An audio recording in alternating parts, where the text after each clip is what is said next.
Assalamu alaikum students. Today we will have to discuss about the process of excretion and different animals. जिस तरह के हमारे पास assimilated nutrients है, like lipids हो गए, कार्बोहाइड्रेट्स हो गए, तो जब इनकी मेटाबॉलिज्म हो जाती है तो हमारे पास क्या बनता है, बाई प्रोडक्ट में हमारे पास वाटर है, कार्बन डाइऑक्साइड पैदा होता है। इसी तरह प्रोटीन और न्यूक्लियो प्रोटीन की मेटाबॉलिज्म के रिज़ल्ट पे हमारे पास क्या बनता है, हमारे पास नाइट्रोजनस वेस्ट पैदा होते हैं, नाइट्रोजनस वेस्ट पैदा होते हैं, mainly in the form of urea होते हैं, यूरिक एसिड की फॉर्म में होते हैं, अमोनिया की फॉर्म में होते हैं, यानी डिफरेंट एनिमल में इनके फॉर्म क्या होती है, डिफरेंट होती है। अब अगर इन नाइट्रोजनस वेस्ट की कंसंट्रेशन सेल के अंदर या बॉडी के अंदर ज़्यादा हो जाए, कंसंट्रेटेड अमाउंट में हो जाए, तो वो क्या कर लेते हैं, बॉडी क्या कर लेती है, एलिमिनेट करती है, और इसी प्रोसेस को हम कहते हैं एक्सक्रीशन। हमारे पास the term excretion has been derived from Latin word excretio. हमारे पास जो एक्सक्रीशन का वर्ड है, लैटिन वर्ड एक्सक्रीटियो से निकला हुआ है, जिसका मतलब है to eliminate. So we can define the process of excretion as the physiological processes in which our body remove the toxic materials, mainly of nitrogenous waste, out from the body. This is called as excretion. तो हम किस तरह define करते हैं excretion को, कि the elimination of toxic materials, वो material जो कि बॉडी के लिए नुकसानदेह होते हैं, मेनली कौन से हमारे पास जो ज़्यादा टॉक्सिक हैं, मेनली ऑफ नाइट्रोजनस वेस्ट हैं, वो वेस्ट जिसके अंदर नाइट्रोजन होगा फ्रॉम द बॉडी। इस प्रोसेस को हम क्या नाम देते हैं, इसको हम कहते हैं एक्सक्रीशन का नाम दे देते हैं। अब क्वेश्चन ये बनता है कि अगर नाइट्रोजनस वेस्ट कंसनट्रेटेड अमाउंट में है और बॉडी या सेल इसको ना निकाले तो इसके क्या इफ़ेक्ट है हमारे बॉडी पे। तो इसका ये है कि इनकी वजह से जो बॉडी फ्लूइड है, यानी ब्लड का जो पीएच है, वो इंक्रीज़ हो जाता है, ब्लड की एसिडिटी बढ़ जाती है, जिसकी वजह से जो एंजाइम्स है या जो हार्मोन्स है वो काम नहीं करते और बॉडी की डिस्ट्रक्शन हालत में आ जाती है। तो हम स्टार्ट करते हैं, हम पढ़ते हैं, प्लांट्स के अंदर भी एक्सक्रीशन को स्टडी करते हैं, एनिमल के अंदर भी स्टडी करते हैं। अब हम आते हैं प्लांट्स में, एक्सक्रीशन इन प्लांट्स के। प्लांट में एक्सक्रीशन का प्रोसेस किस तरह होता है, कौन कौन से प्रोडक्ट्स बनते हैं और किस तरह निकलते हैं। जो as excretion is present in on the living organism because of its one of the basic fundamental process of the life.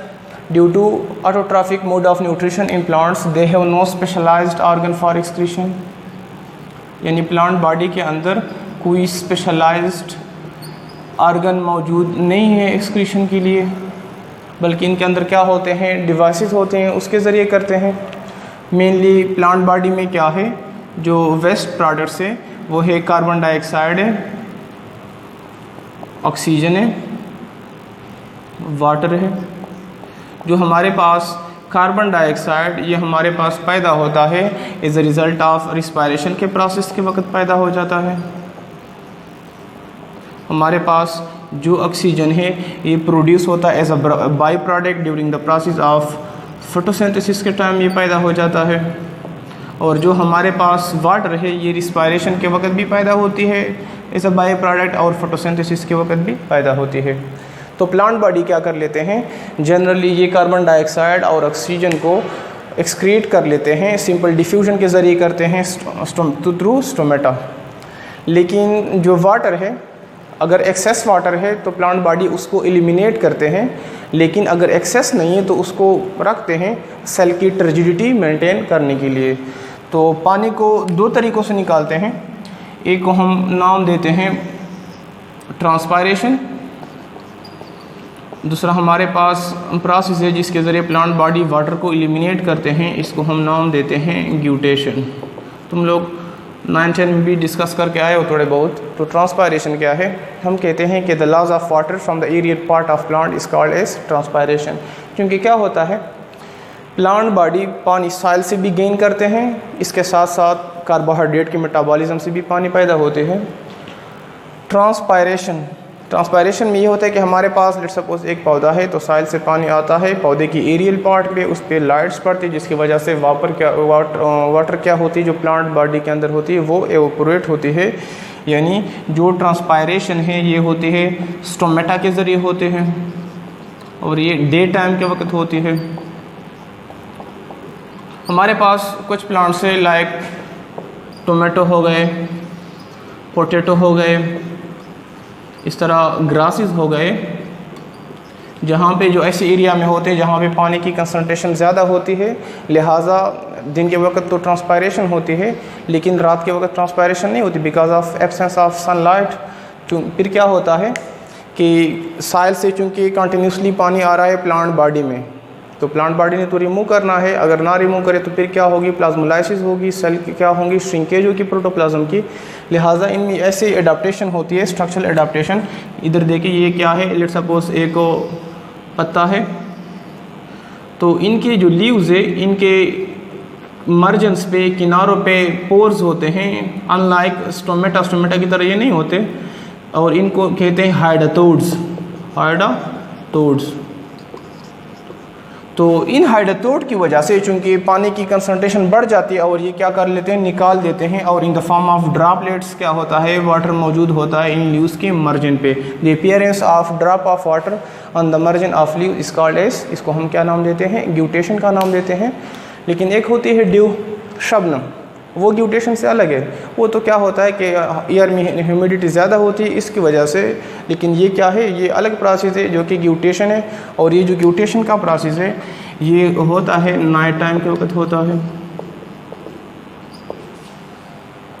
इसके साथ साथ हमारे पास प्लांट्स के अंदर और भी एक्सक्रीटरी प्रोडक्ट है जो कि प्लांट के डिफरेंट बॉडी में स्टोर होते हैं, और जब उसकी ज़रूरत नहीं होती तो प्लांट बॉडी क्या कर लेते हैं, उसको एलिमिनेट करते हैं, बॉडी से निकाल देते हैं। जिस तरह के हमारे पास ग्लाइकोसाइड्स हो गए, अल्कलॉइड्स हो गए, टेनिन्स हो गए,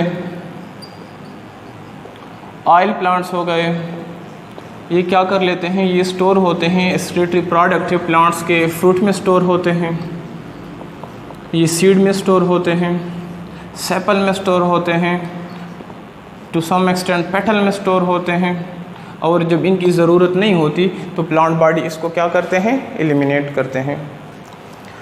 हमारे पास प्लांट के अंदर क्या होते हैं, वैक्यूल्स होते हैं, क्योंकि प्लांट्स सेल के अंदर वैक्यूल क्या है, लार्जर इन साइज होता है, और ये वैक्यूल दो काम कर लेते हैं, यूज़फुल प्रोडक्ट को भी स्टोर करता है,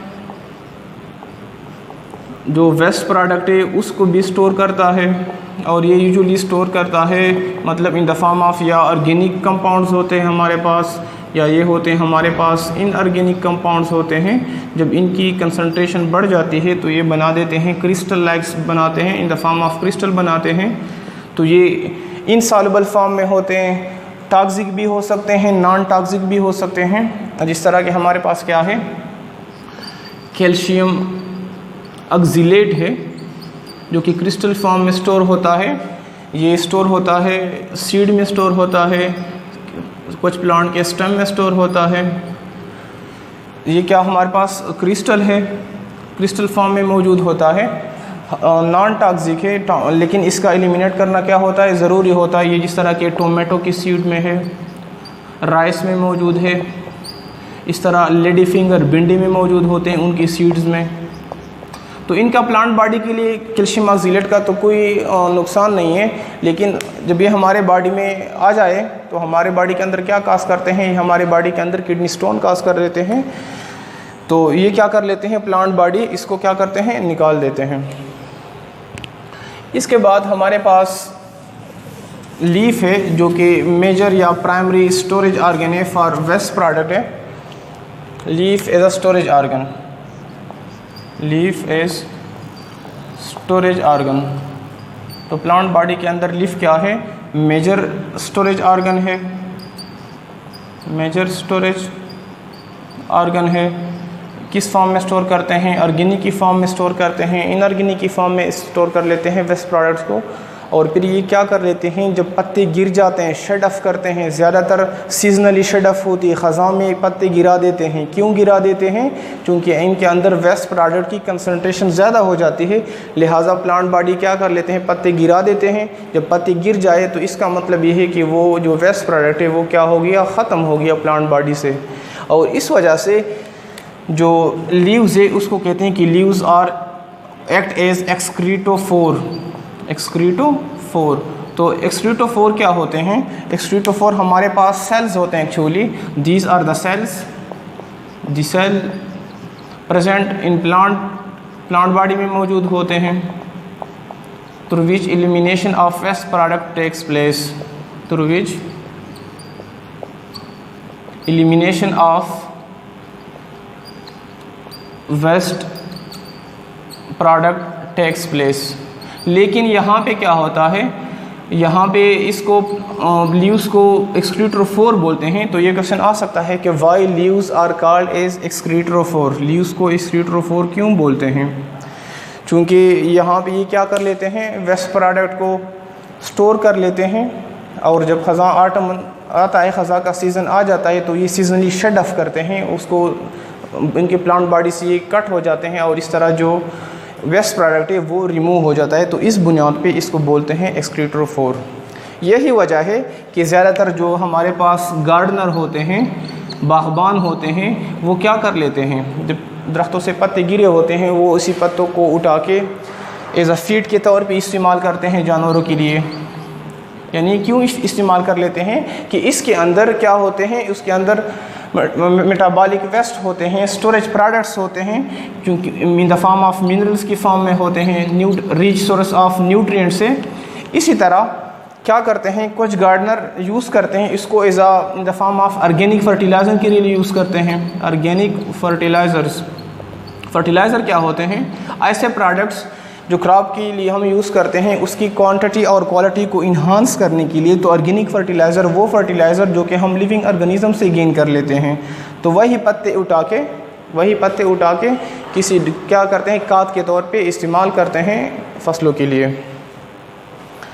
अगला हमारे पास यानी ये यहाँ पे जो है कि जो क्लोरोफिल है, जब पत्ते ख़ज़ां का मौसम आ जाता है तो इनका कलर येलो हो जाता है। तो इसका ये मतलब नहीं कि इनके अंदर क्लोरोफिल मौजूद नहीं है, बल्कि वो टॉक्सिक मटेरियल क्या होते हैं, वो इतनी कंसनट्रेटेड अमाउंट में आ जाते हैं कि जिसकी वजह से इनकी पिगमेंटेशन हाई हो जाती है, और उसी हाई पिगमेंटेशन की वजह से ये क्या कर लेते हैं, प्लांट बॉडी से गिर जाते हैं।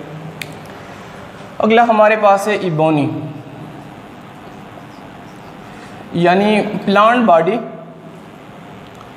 जिसमें से जाइलम सेल्स है, ओल्ड जाइलम सेल को यूज़ कर लेते हैं। जाइलम सेल किस लिए नॉर्मली यूज़ होते हैं, for the transport of water, transport के लिए यूज़ करते हैं। लेकिन कुछ प्लांट बॉडी क्या कर लेते हैं, ओल्ड जाइलम सेल को यूज़ कर लेते हैं डिपोजिशन ऑफ वेस्ट के लिए, डिपोजिशन ऑफ वेस्ट के लिए यूज़ कर लेते हैं।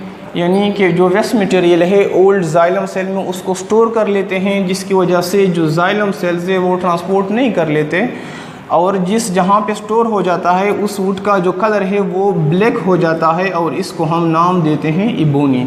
ज़्यादातर ये किस में स्टोर कर लेता है, ये हार्टवुड में स्टोर कर लेता है। हार्टवुड क्या होता है, लेट सपोज यहाँ मैंने कोई भी दरख्त है, मैंने इसका जो स्टेम है इसका ट्रांसफ़र सेक्शन ले लिया। एक होता है हमारे पास लॉन्गिट्यूडनल सेक्शन होता है, एक हमारे पास होता है ट्रांसफ़र सेक्शन होता है। फॉर एग्जांपल ये मेरे पास कोई दरख्त है, ये क्या है, दरख्त, ये इसका स्टेम है। अब अगर मैं इसका लेंथ वाइज इसके सेक्शन लूँगा तो ये क्या होगा, ये होगा लॉन्गिट्यूडनल सेक्शन होगा। लेकिन अगर मैं इसके विड्थ वाइज सेक्शन लूँगा तो ये इनका ट्रांसफ़र सेक्शन होगा। तो लेट सपोज ये मैंने एक स्टेम का ट्रांसफ़र सेक्शन ले लिया, जिसमें से जो मिड वाला नज़र आ रहा है तुम लोग को, ये क्या होता है, ये हार्टवुड होता है। जो कि नॉन ग्रोविंग होता है, जो पेरिफेरल पे मौजूद है, किनारों पे मौजूद है, इसको हम नाम देते हैं सेफ वुड बोलते हैं, जो कि कंटिन्यूसली ग्रोविंग करता है। तो हमारे पास इबोनी की फॉर्म में जो डिपोजिशन ऑफ वेस्ट प्रोडक्ट कहाँ पे होती है, हार्टवुड में होती है। इसको ब्लैक वुड भी कहते हैं, which is one of the most expensive wood in the world. As a furniture के लिए ज़्यादातर लोग क्या कर लेते हैं, इसको यूज़ कर लेते हैं। इसके साथ साथ कुछ प्लांट्स क्या कर लेते हैं, वेस्ट प्रोडक्ट को यूज़ करते हैं, एज अ वेपन के तौर पे यूज़ करते हैं। वेपन के तौर पे किस तरह यूज़ कर लेते हैं कि वो वेस्ट प्रोडक्ट को सिक्रीट करते हैं, सॉइल में सिक्रीट कर लेते हैं, लिहाजा सॉइल के अंदर टॉक्सिसिटी बढ़ जाती है और वहाँ पे जो छोटे मोटे पौधे होते हैं उनकी ग्रोथ तो नहीं होती, और ये ज़्यादातर क्या होता है, मतलब वो कम्पीट करते हैं दूसरे प्लांट के साथ। कॉनिफर्स के अंदर ये मौजूद होते हैं। इसके साथ साथ हमारे पास कुछ प्लांट के अंदर सिक्रीटरी सेल्स होते हैं या सिक्रीटरी ग्लैंड्स होते हैं, जो कि डिफरेंट वेस्ट प्रोडक्ट को क्या करते हैं, सिक्रीट कर लेते हैं। अगर हम क्या करें, प्लांट बॉडी को इंजरी इनको करें, इनके कट ऑफ करें, तो वो क्या होता है, रिलीज़ होता है। सम प्लांट्स है सिक्रीटरी सेल्स होते हैं या सिक्रीटरी ग्लैंड्स होते हैं। इस तरह के हमारे पास क्या है, रेजिन है, ये सिक्रीट होता है कॉनिफरस प्लांट से। इस तरह हमारे पास क्या है, लेटेक्स है, जो कि पैदा होता है रबर प्लांट से पैदा होता है। इस तरह हमारे पास गम है, जो कि कीकर से पैदा होता है। तुम लोग देखते हो कीकर के दरख्त को कि एक विस्कस लाइक सब्सटेंस इनकी बॉडी से बाहर मौजूद होता है स्टेम पे, कि फॉर एग्जांपल ये स्टेम है, तो अगर इसको कहीं कट लग जाए तो कुछ टाइम बाद यहाँ पे क्या मौजूद होता है, विस्कस होता है। एक्चुअली ये प्लांट बॉडी के लिए तो टॉक्सिक है, लेकिन एनिमल अगर हम इसको यूज़ करते हैं एज अ फीड तो ये हमारे लिए रिच सोर्स ऑफ एनर्जी है। इस तरह म्यूकलेज है, म्यूकलेज जो कि मौजूद होता है, ये कार्निवोरस प्लांट्स में मौजूद होता है। तो इस तरह ये क्या कर लेते हैं, अगर इनको इंजरी लग जाए तो वो प्लांट बॉडी क्या, या हम कट लगा दे तो क्या कर लेते हैं, प्लांट बॉडी इसको क्या करते हैं, एलिमिनेट करते हैं। Now we will come towards the process of excretion in animals is because of heterotrophic mode of nutrition in animals. There are well developed specialized system of excretion in humans. तो human में excretory product क्या क्या होते हैं, तो human में excretory product हमारे पास है, कार्बन डाइऑक्साइड भी है, एक्सेस वाटर भी एक्सक्रीटरी प्रोडक्ट है, इसके साथ साथ साल्ट भी होते हैं, नाइट्रोजनस वेस्ट भी होते हैं, नाइट्रोजनस वेस्ट होते हैं एनिमल्स के अंदर, mainly in the form of urea, uric acid and ammonia की फॉर्म में होते हैं। Later on we will also discuss that what is the difference between these three forms. इसके साथ साथ हम उसमें क्या होते हैं, यूज हार्मोन्स होते हैं एनिमल्स के अंदर as a excretory products, drugs होते हैं, बाइल पिगमेंट्स होते हैं, बहुत सारे होते हैं। इसमें से कुछ टॉक्सिक होते हैं, कुछ नॉन टॉक्सिक होते हैं, लेकिन मेन काम क्या है, जो टॉक्सिक से उसको पहले निकालते हैं, बाकी भी निकाल लेते हैं, क्योंकि बॉडी के अंदर जिसकी चीज़ की ज़रूरत नहीं होती वो क्या कर लेते हैं, निकालते हैं बॉडी से बाहर। तो हमारे पास क्या होता है कि जब प्रोटीन के अंदर, चूँकि हमें पता है कि protein are made up of polymers of amino acid, या हम क्या कहते हैं कि अमाइनो एसिड से क्या बनाते हैं, प्रोटीन को बना देते हैं। तो जब अमाइनो एसिड की ब्रेकडाउन होती है इंजाइम के ज़रिए, उस प्रोसेस को हम नाम देते हैं deamination. Deamination, de mean stand for removal, amination when we remove the amino group from amino acid, जब हम क्या कर लेते हैं, अमाइनो ग्रुप को निकाल लेते हैं अमीनो एसिड से, इसको हम नाम देते हैं डीइमिनेशन। अब अगर ये नाइट्रोजनस कंपाउंड है या अमीनो ग्रुप है, ये बॉडी में रह जाए, प्लाज्मा में इसकी कंसंट्रेशन हो जाए, तो ये क्या होता है, टॉक्सिक होता है, जिसकी बदौलत हमारे पास डिफरेंट कंडीशन काज करते हैं। जिस तरह है कन्वुल्जन। कन्वुल्जन क्या है, जिसमें बंदे को दौरे पड़ते हैं। कि हम इसको अगर डिफ़ाइन करें तो किस तरह डिफ़ाइन करेंगे कि rapid contraction and relaxation of muscle, rapid contraction and relaxation of muscles, दौरे पड़ते हैं बंदे को। इसके साथ साथ क्या होता है, कोमा होता है। कोमा में क्या होता है, अनकॉन्शियस होता है, unable to respond to stimulus, the person is unable to respond to stimulus, यानी एक्सटर्नल या इंटरनल इन्वायरमेंट में चेंज आएगा, वो क्या करता है, उसको रिस्पॉन्ड नहीं कर सकता, हम उस पर मारते हैं, उसे पेन नहीं होता, ठीक है। इसके साथ साथ अगर ये ज़्यादा हो जाए तो इवेंचुअली इनकी क्या होगी, इनकी डेथ होगी। तो ज़्यादातर एनिमल्स के अंदर जो नाइट्रोजनस वेस्ट वो एक्सक्रीट करते हैं, वो करते हैं in the form of urea, uric acid, ammonia. To some extent में ये करते हैं, अगर कम मिकदार में हो क्रिटिनिन की फॉर्म में करते हैं या क्रिटीन की फॉर्म में करते हैं, या हमारे पास करते हैं ट्राई मिथाइल अमीन ऑक्साइड की फॉर्म में कर लेते हैं। इसी